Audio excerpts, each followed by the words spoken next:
Manjunath ji, to increase the effectiveness of this sadhana, इस साधना की स्ट्रेंथ बढ़ाने के लिए आपको कुछ भी एक्स्ट्रा नहीं करना है। This is the beauty of this sadhana, ये साधना की खूबसूरती है कि you don't have to change anything in life. Yes, in terms of eating, खाना खाने के तुरंत बाद ना करें।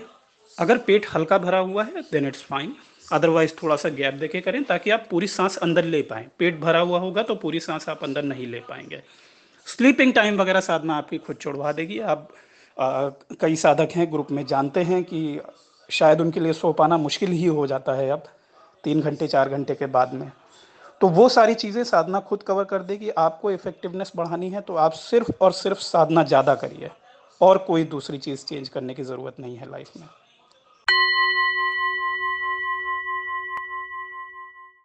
That's okay, Pramod ji. You can follow the this particular occasion as per your tradition or the place you are living. So that's not a problem. It's just a matter of devotion, fulfillment, releasing yourself, reliving, just being with the flow of energy.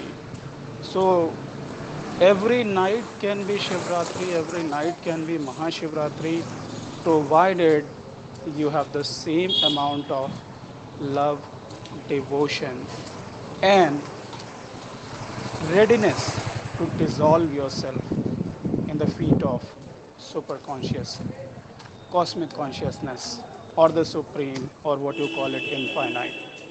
So it's not the matter what day it is, it's a matter how you're feeling that particular day. So even today you can enjoy the practice, even tomorrow you can enjoy the practice. That's all right. That's completely all right.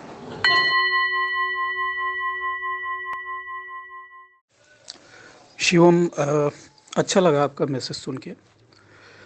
किसी particular परिस्थिति की वजह से आप practice नहीं कर पाए तो कोई बात नहीं है, दैट इज़ ऑल राइट। ठीक है। रही जो आपने रात के एक्सपीरियंस की बात की, हाँ अमूमन ऐसा होता है, हो सकता है। किसी भी तरह की डर या घबराहट की ज़रूरत नहीं है, आप बिल्कुल सुरक्षित हैं। दूसरी चीज़, अगर डर महसूस होता है, जो कि आप करते हैं, बिल्कुल वही करिए। गुरु का ध्यान कर लीजिए, बाबा जी का ध्यान करिए, आपका डर दूर हो जाएगा। ठीक है। एक चीज़ और, जब आप ध्यान पे बैठें, अगर रात में बैठ रहे हैं ख़ास तौर से, तो मन में उस वक्त कल्पना कर लें कि पहले बाबा जी को प्रणाम कर लें।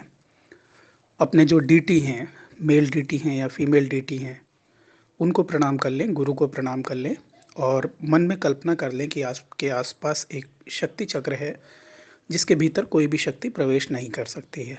ठीक है।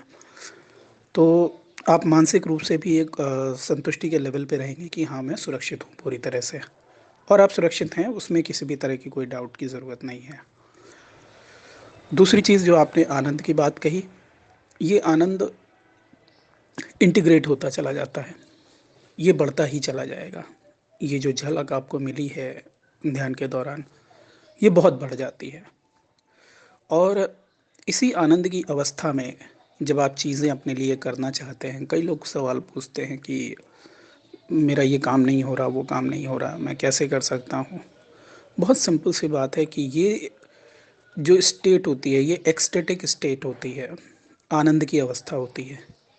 आनंद की अवस्था में आप सीमित चेतना नहीं रह जाते हैं, असीमित चेतना की तरफ आपकी गति होने लगती है।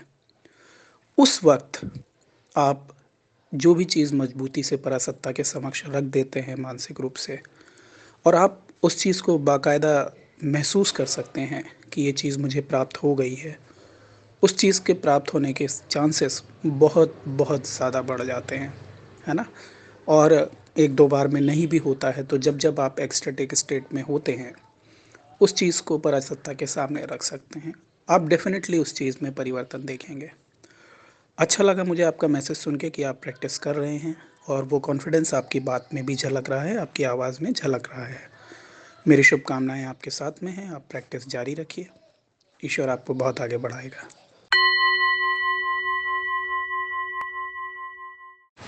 प्रभात, रात में मैसेज मैंने आपका सुन लिया था, लेकिन थोड़ा लेट हो गया था तो फिर मैंने कहा बाद में रिप्लाई करूँगा।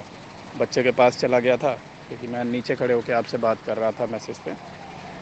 तो देखिए, ऐसी कोई बात नहीं है कि आपने जो लास्ट में कहा कि आपको लगा कि मैं ओवर स्मार्टनेस दिखा रहा हूँ, और ऐसी कोई बात नहीं है, ना ही कभी मेरे मन में ये बात आई।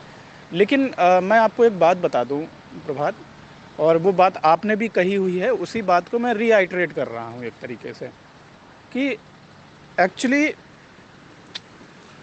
मैंने शुरुआत में काफ़ी चिंतन किया इस बात पे कि चीज़ों को मैं जितना ज़्यादा सिंप्लीफाई हो सकता है एक्सप्लेन कर दूं, सिंप्लीफाई कर दूं, और लोगों को स्टेप बाय स्टेप एक एक चीज़ क्लियर कर दूं, जिस तरह की वो सब रिसर्च वर्क मैं कर सकता हूं, ठीक है, कि ये कन्फ्यूज़न ना हो, वो कन्फ्यूज़न ना हो।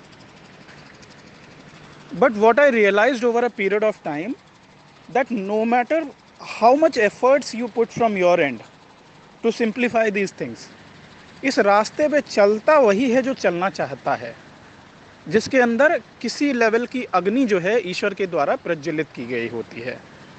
जो खाली रोमांच के लिए इस रास्ते पे आता है, एडवेंचर के लिए आता है, वो कुछ टाइम टिकता है और अपने आप चला जाता है, ठीक है। तो ये आप कह सकते हो कि एक प्रकार से कोयले की खदान में हीरा ढूंढने का काम है साधना मार्ग पे। अच्छा, हीरा ढूंढने वाला मैं कौन होता हूँ? मैं तो खुद उस पराशक्ति के द्वारा जो है, जो भी उनकी मर्जी है उसके अनुसार मैं चल रहा हूँ, ठीक है।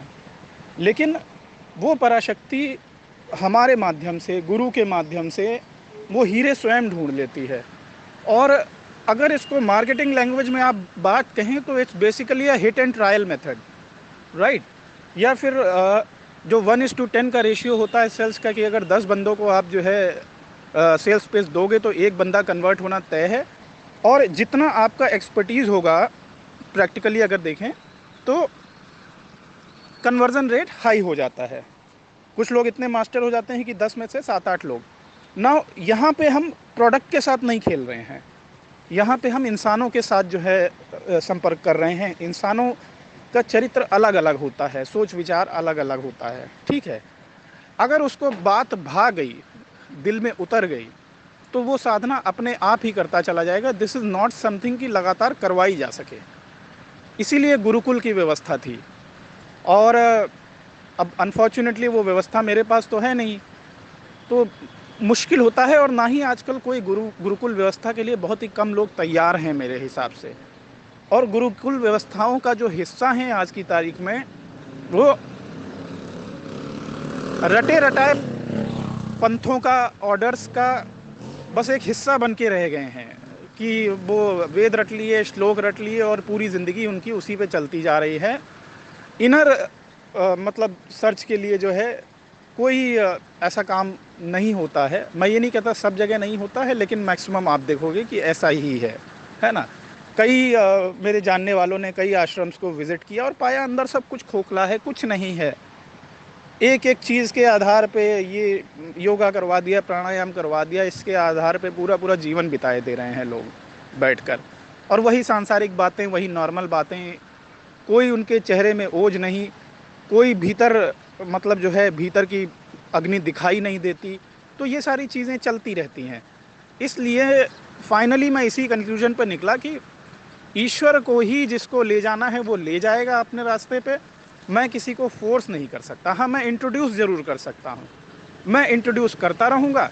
जिसके जिसके लिए वो चीज़ बनी हुई है, जिसके अंदर आग है, वो अपने आप ही होता जाएगा। अब मेरे से देखिए, करीब 1 साल में, 1-1.5 साल में पिछले 1500 लोगों ने तकरीबन दीक्षा ली। उसमें से आज 150 या 200 लोग हैं जो रेगुलर अपनी साधना करते हैं, सेटिस्फाइड हैं और अपने आप संपर्क में रहते हैं, अपने आप बताते रहते हैं। उनसे ना बात करने की ज़रूरत पड़ती है, ना कुछ गाइड करने को। उनको अपना रास्ता मिल गया है, एक लेवल ऑफ अचीवमेंट मिल गया है जहाँ पे वो सेल्फ सेटिस्फाइड हैं। उनको ध्यान करके संतुष्टि मिलती है, गहरी संतुष्टि मिलती है, अनुभव भी होते हैं। जैसे मैं बता दूँ आपको, एक मेरे साधक हैं, ये देहरादून से, ये लॉयर हैं, यंग ही हैं अभी, ये प्रोग्राम में भी आए थे गुरु पूर्णिमा के। तो अभी पिछले ही हफ्ते उन्होंने बताया मुझे कि उन्हें बाबा कीनाराम के दर्शन हुए। कीनाराम जी स्वयं उनके सपने में आए और उनको अपना इंट्रोडक्शन दिया। तो ये मतलब आप तो जानते ही हैं, चूँकि आप इतने टाइम तक साधक रहे हैं और अपनी साधना में भी इतने दिल से आपने किया है, तो जो करेगा उसके लिए उपलब्धि निश्चित है, ये ऐसा मार्ग है। लेकिन किसी को पुश नहीं किया जा सकता इसमें। हाँ, मैं मोटिवेट तब तक कर सकता हूँ जब तक बंदा खुद संपर्क में रहे, और एक बार नंबर बढ़ने के बाद थोड़ा ये भी चैलेंज आता है कि पर्सनल अटेंशन दे पाना थोड़ा मुश्किल होता है।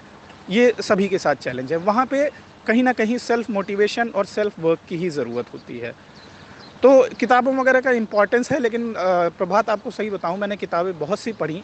एक समय बाद मेरा कंक्लूजन ये निकला कि किताबें पढ़ने से कोई फ़ायदा नहीं है एक्चुअली। फ़ायदा सिर्फ़ उसी चीज़ से है कि आप रियल एक्सपेरिमेंट करें, ना कि उसके बारे में पढ़ते रहें।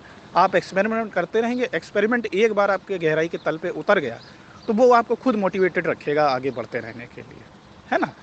तो बाकी ऐसा नहीं है, मैं सजेशंस के लिए हमेशा ओपन हूँ। आप कभी भी दिल में कोई बात आती है मुझसे शेयर कर सकते हैं, निसंकोच शेयर कर सकते हैं। और ऐसा भी नहीं है कि मुझे आप पर ट्रस्ट नहीं है या मैं उस चीज़ को आगे नहीं बढ़ाऊँगा। अभी तक शायद अगर ये बच्चे वाली सिचुएशन ना हुई होती तो मैं उसको बढ़ा चुका होता, क्योंकि मैंने सोचा था कि एक बार किताब मैं खुद पढ़ लेता हूँ, इसके बाद इसको आगे बढ़ाता हूँ। लेकिन कुछ अनफॉर्च्यूनेटली सिनेरियो ऐसा हो गया कि फिर मुझे समय नहीं मिल पाया। तो किताब वगैरह की या इसका ऐसा कोई भी आर्टिकल जो हेल्पफुल होता है बंदों के लिए, कोई उससे दिक्कत नहीं है। लेकिन क्या करते हैं ना लोग, अब वहाँ से कोई नई चीज़ मिल गई तो उठा के वो उस पे वर्क करना शुरू कर देते हैं, अपने वाले से ध्यान हटा लेते हैं। इसलिए मैं थोड़ा-सा अवॉइड करता हूँ, है ना? Thank you.